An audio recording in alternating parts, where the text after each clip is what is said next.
March 1943, the Atlantic Ocean. A German submarine is running deep, steady and unhurried. Inside the pressure hull, the mood is controlled, almost dismissive. British escorts have been persistent on this patrol, but predictable. The routine is well understood. When the destroyer closes, the sonar will vanish beneath its keel. There will be a brief, precious window, enough time to turn away, to dive, to survive. The commander waits for the familiar sound of propellers passing overhead. It does not come. Instead, there is a sudden pattern of splashes ahead of the boat, not behind it, followed almost instantly by a hard, metallic detonation. The shock is immediate. Instruments jump. The hull rings like a struck bell. This is not a distant depth charge. This is contact. Something has gone wrong. For the first time in the Atlantic War, a British escort has attacked a submerged submarine without surrendering contact, and has done so silently and deliberately. In this video, we examine the weapon that made that possible and the specific British failure it was built to overcome. Its name?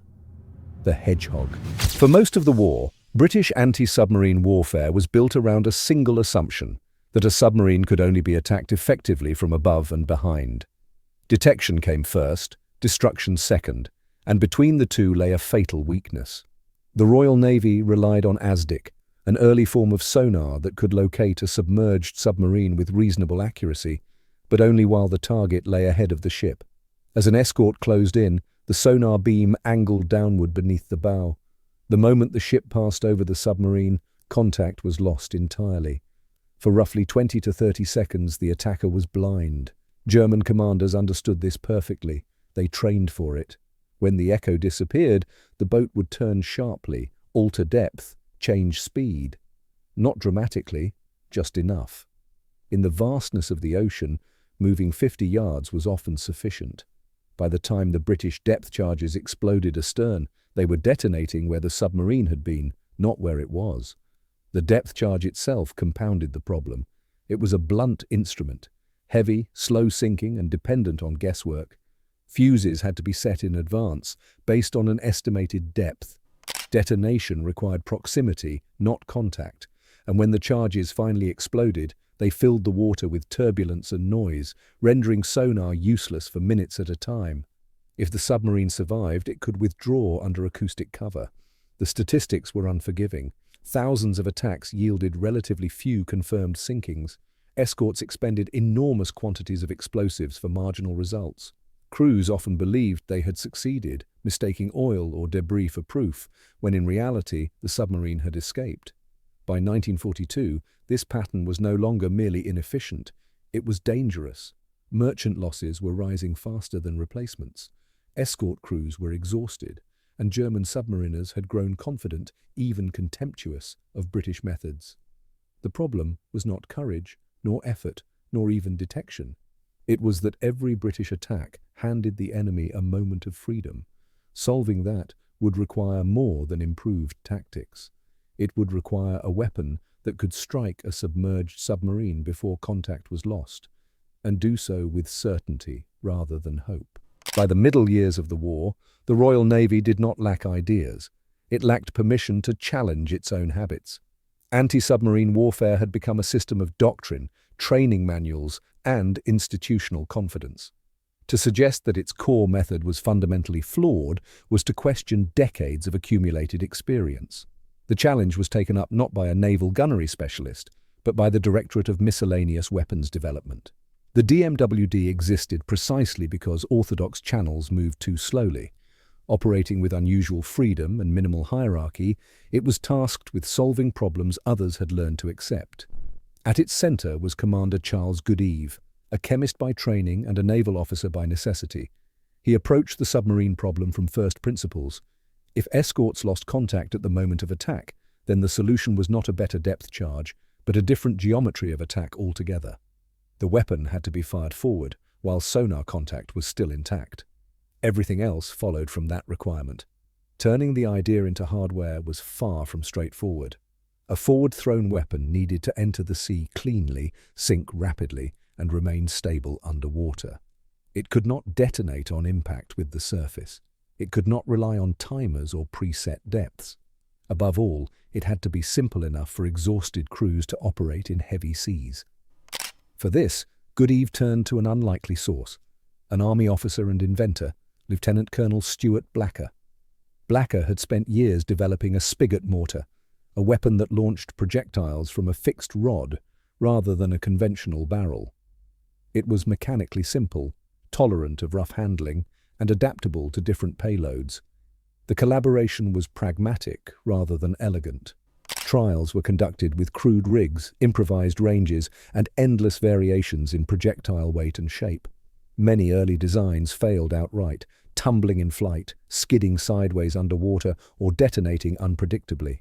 The work was repetitive, methodical, and largely invisible to the wider Navy. One problem dominated all others: pattern. A single projectile was useless in the open ocean. The weapon had to deliver a spread large enough to compensate for small tracking errors, yet tight enough to ensure at least one direct hit. Months were spent refining firing angles and spacing until a compact forward pattern emerged, not guessed, but measured. Even once a workable system existed, resistance remained. Depth charges were familiar. Crews trusted them. The new weapon did not explode when it missed, offering no audible reassurance. Senior officers questioned its value, its reliability, and its necessity. What finally carried the project forward was not enthusiasm, but evidence.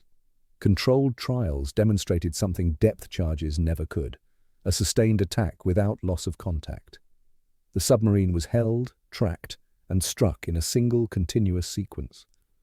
By late 1941, the concept was no longer theoretical.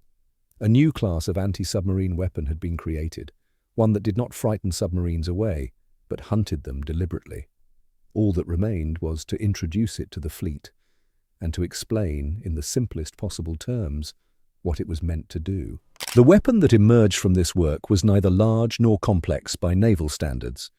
It did not resemble a gun in the traditional sense, and it was not designed to overwhelm by force. Its purpose was narrower and far more precise. It was called Hedgehog. Mounted on the forecastle of an escort ship, Hedgehog consisted of a fixed array of short spigots, angled forward over the bow. Each spigot carried a small, streamlined projectile containing a high explosive charge. When fired, the weapon launched a salvo ahead of the ship, projecting its pattern into the sea before the escort reached the submarine's position. There were no depth settings, no timers, no rolling patterns dropped blindly astern. Each projectile was fitted with a contact fuse, and would detonate only if it struck the hard surface of a submarine's hull. If it missed, it did nothing at all. This was the fundamental break with the past.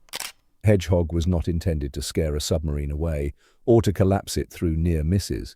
It was designed to kill with a direct hit, and to do so while the attacking ship maintained continuous sonar contact. In effect, Hedgehog turned anti-submarine warfare from a pursuit into a controlled strike. The escort no longer had to choose between tracking and attacking. It could do both at the same time. But the simplicity of the idea concealed difficult questions. How reliably would the projectiles enter the water? How tightly could the pattern be controlled? And what would actually happen when one of these small charges met a pressure hull at depth? To answer that, the weapon had to be examined not as a concept, but as a piece of engineering. Every aspect of its design addressed a specific weakness in earlier anti-submarine weapons, particularly the depth charge. The launcher itself was a rigid steel framework mounted on the forecastle, carrying 24 short spigots arranged in 4 rows of 6. Unlike a gun or mortar, there was no enclosed barrel. Each spigot acted as a fixed rod onto which a projectile was fitted. When fired electrically, the projectile was propelled forward off the rod, following a shallow ballistic arc. This spigot system greatly reduced recoil forces, allowing the launcher to be fitted to small escort vessels without structural reinforcement. Each projectile was compact, cylindrical, and deliberately plain. It carried a modest explosive charge, far smaller than that of a depth charge. But this was sufficient because detonation was intended to occur directly against the submarine's hull. The explosive used was typically Torpex, chosen for its high energy output relative to weight. A direct contact detonation against a pressure hull under load required far less explosive than a near-miss shockwave. The fuse was the most critical component. Hedgehog rounds were fitted with contact fuses that remained inert in water. Impact with the sea surface did not arm the explosive. This eliminated the possibility of premature detonation and ensured that the projectile could pass cleanly into the water column. Only a solid mechanical shock, steel striking steel, would initiate the explosive train. If the projectile missed entirely, it sank harmlessly to the seabed. This single design choice removed the need for depth estimation, timing mechanisms, or adjustable settings.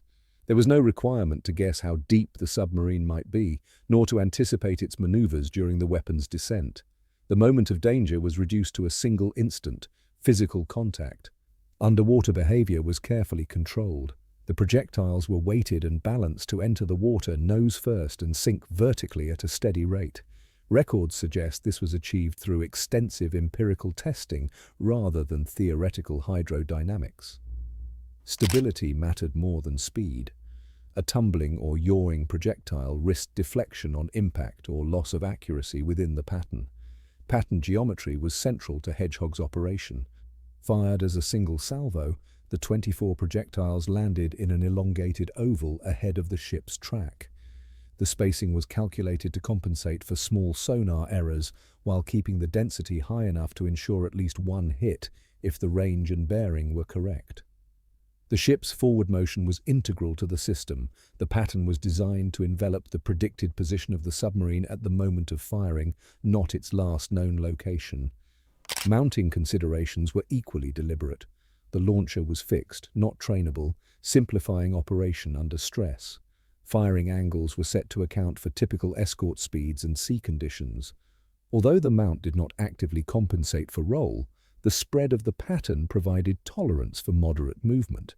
Crews were trained to fire at a specific point in the approach, rather than adjusting aim dynamically. Safety was an often overlooked advantage. Because missed shots produced no explosion, Hedgehog attacks imposed far less structural stress on the attacking ship. Crews were spared the concussive shock that accompanied repeated depth charge patterns, and escorts could maintain higher attack tempos without damaging their own hulls or machinery. There were, however, limitations. Hedgehog demanded accurate sonar tracking and disciplined ship handling. It offered no feedback when it failed. Silence meant either a clean miss or a catastrophic success. Early crews found this deeply unsettling. Generations of sailors had been conditioned to equate explosions with effectiveness. Hedgehog required them to trust the absence of noise. In engineering terms, Hedgehog was not revolutionary because it was complex, but because it was precise. It replaced guesswork with geometry, shock with contact, and disruption with continuity. What remained to be seen was whether this precision could survive the reality of combat: heavy seas, tired crews, and an enemy actively trying to escape. Now the moment beneath the waves can be understood more clearly. The submarine is still running deep, but its assumptions are already obsolete. Above it, the escort does not rush past. It does not surrender the echo. The sonar contact remains fixed, steady, deliberate. The attack is calculated. The ship closes to the precise range required. The firing moment is chosen not by instinct, but by geometry. Then the salvo is released, 24 projectiles arcing forward into the sea ahead of the bow. Inside the submarine there is no warning run, no rising whine of falling charges. The first sound is impact. A sharp, metallic blow transmitted instantly through the hull. If a projectile strikes true, the detonation follows immediately, before the crew can react, before depth or course can be altered. If it misses, there is no explosion at all, no turbulence to hide in. The escort remains locked onto its target, free to reload and strike again. What had once been a familiar contest of evasion has become something else entirely, a controlled, relentless process. The submarine is no longer forcing the attacker to guess. It is being held in place. Whether this translated into real, repeatable success would depend on more than design alone. It would depend on training, tactics, and how Hedgehog was integrated into the wider battle at sea. That outcome would soon be tested and measured across the Atlantic. Hedgehog did not transform the Battle of the Atlantic overnight. Its impact emerged gradually, measured not in dramatic single encounters, but in changes to patterns, confidence, and results over time. Early use was cautious. Many captains were reluctant to abandon depth charges that at least felt decisive. Hedgehog's silence when it missed was unsettling. An attack without explosions appeared, to some, like no attack at all. Training proved decisive. Where crews were instructed carefully, particularly in the correct firing range, approach speed, and interpretation of outcomes, results improved markedly. Escorts learned that silence was information, not failure. A missed salvo meant the submarine was still there, still tracked, and still vulnerable. The ability to attack again immediately altered the rhythm of the hunt. When Hedgehog did hit, the effect was unambiguous. A contact detonation against the pressure hull required no accumulation of damage. Unlike depth charges, which relied on shock waves and structural fatigue, a single successful Hedgehog strike could breach the hull outright. At operational depths, even a relatively small rupture was fatal. Flooding was rapid, control was lost, and survival was unlikely. There were few survivors and, consequently, little opportunity for the enemy to analyze what had gone wrong. As a result, Hedgehog introduced a peculiar asymmetry. Failed attacks taught German crews nothing new. Successful attacks left no witnesses. From the German perspective, British effectiveness appeared to improve suddenly and inexplicably. Losses mounted without a clear technical explanation. Statistical analysis conducted after the war confirms the change. Hedgehog-equipped escorts achieved significantly higher success rates per attack than those relying solely on depth charges. While figures varied by theatre and training standard, the overall trend was clear. Fewer attacks were required per confirmed sinking.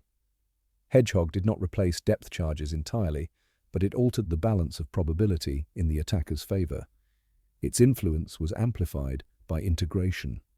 By 1943, Hedgehog was operating within a broader system that included improved sonar, centimetric radar capable of detecting periscopes, high-frequency direction finding to locate radio transmissions, long-range patrol aircraft closing the mid-Atlantic air gap, and better coordinated escort groups. Hedgehog was not a solitary solution, but it was a critical component that allowed this system to function without interruption at the moment of attack. There were limitations and failures. Hedgehog was less effective against submarines operating at extreme depths or maneuvering aggressively at the edge of sonar detection. Poor training could negate its advantages entirely. It also required escorts to close directly toward the target, exposing them to risk from torpedoes if the submarine retained offensive capability. As the war progressed, Hedgehog itself was refined and, in some navies, superseded. The Royal Navy developed Squid and later Limbo, heavier ahead-throwing weapons with greater destructive power and improved fire control. These reflected lessons learned from Hedgehog rather than rejection of its principles. The concept, attack forward, maintain contact, rely on contact detonation, became standard doctrine. Hedgehog's legacy extended beyond the Atlantic. It was adopted by Allied navies worldwide and directly influenced post-war anti-submarine weapon design. Soviet and later Warsaw Pact systems followed similar logic, underscoring the durability of the underlying idea. In retrospect, Hedgehog's importance lies not only in the submarines it destroyed, but in the confidence it restored to escort crews. For the first time, they possessed a weapon that allowed them to strike without guessing, to remain in control from detection to destruction. And it was this change, quiet and methodical rather than dramatic, that reshaped the closing years of the Undersea War, bringing us back to that moment beneath the Atlantic in the spring of 1943. For years, German crews had relied on a flaw in British method. They had learned it, exploited it, and survived by it. Hedgehog did not outmatch them in courage or seamanship. It simply removed the moment they depended on most. Above the waves, the escort does not linger. There is no rolling thunder of explosions, no dramatic confirmation. Silence tells its own story. The ship resumes station, its crew knowing only that the contact has ended, and that it ended cleanly. Hedgehog did not win the Battle of the Atlantic by itself. No single weapon could, but it marked a turning point in how the battle was fought. Guesswork gave way to control. Persistence replaced chance. The hunter no longer had to let go in order to strike. In the end, Hedgehog's significance lies not in its violence, but in its timing. It arrived when Britain and her allies could least afford inefficiency, and it worked, quietly, methodically. And for the men who had once mocked British attacks from the safety of the deep, it changed everything.